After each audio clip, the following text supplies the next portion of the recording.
Alright, back to the stove. The quote-unquote ugly parts of the butternut squash, I'm going to add just enough water to cover those.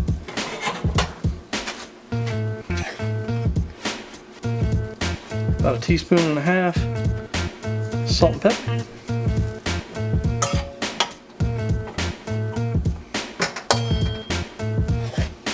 Bring it up to a boil and let it go for probably about 10 minutes. Alright, we've been simmering for about 10 to 15 minutes. They're starting to almost kind of fall apart, which is what we're looking for. So let's drain those puppies.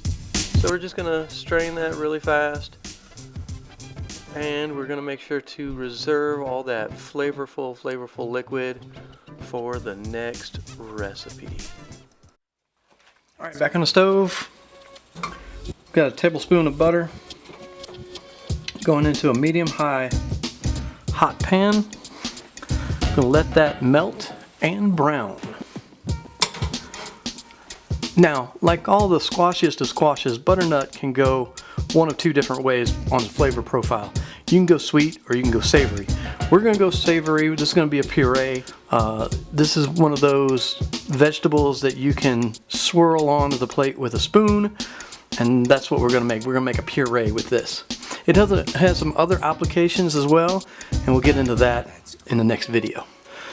Now what's happening is we're letting the fats in the butter caramelize. They're going to turn brown. It's going to give a real nutty flavor. And it's going to be really delicious. And this isn't a technique that you can slam the high heat on and just go with it. You want to go with a medium to medium high heat, very controlled, very slowly bring it up.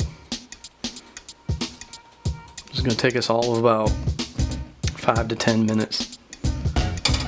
When you get to about this level of brownness, that's what we're looking for. And to this we're going to add about 2 tablespoons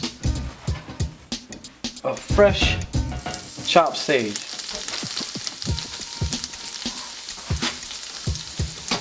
And that's what you're looking for, that sizzle right there.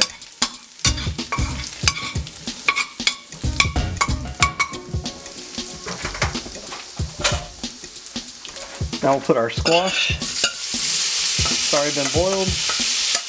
Toss that in there.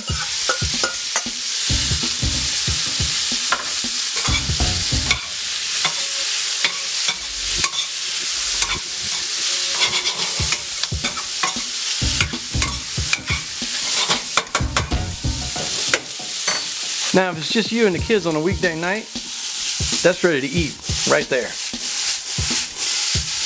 But again, this is for you and the kids, the chef. These are not pretty looking pieces. They're irregular shaped. They're not the pretty stuff that we're looking for in the restaurant.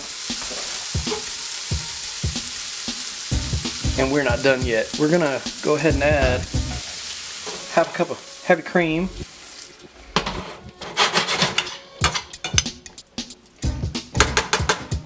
And we've got the heat off, and we're just going to let that cream soak up some of that heat. Okay guys, and then we're going to take this straight out of the hot pan and into our blender, food processor, whatever you want to use to whir this. Sticking the lid on. I cut the audio on this to save your ears so you won't blow up your eardrums while you're watching this. And we're just going to puree this, pulse it, and then puree it until it's fairly smooth. And at this point we're pretty much done. We can start looking towards putting this on a plate. So straight off the blender, I wanted to show you what I was talking about by the puree that they just spoon onto your plate and give it a quick stroke with the spoon. And you can use the same technique with cauliflower and other vegetables to get those fancy swooshes on your plate. And that's it for our video for today. Go ahead and hit those like, subscribe, share buttons, and check us out on Facebook, Twitter, and Instagram. We'll catch you later.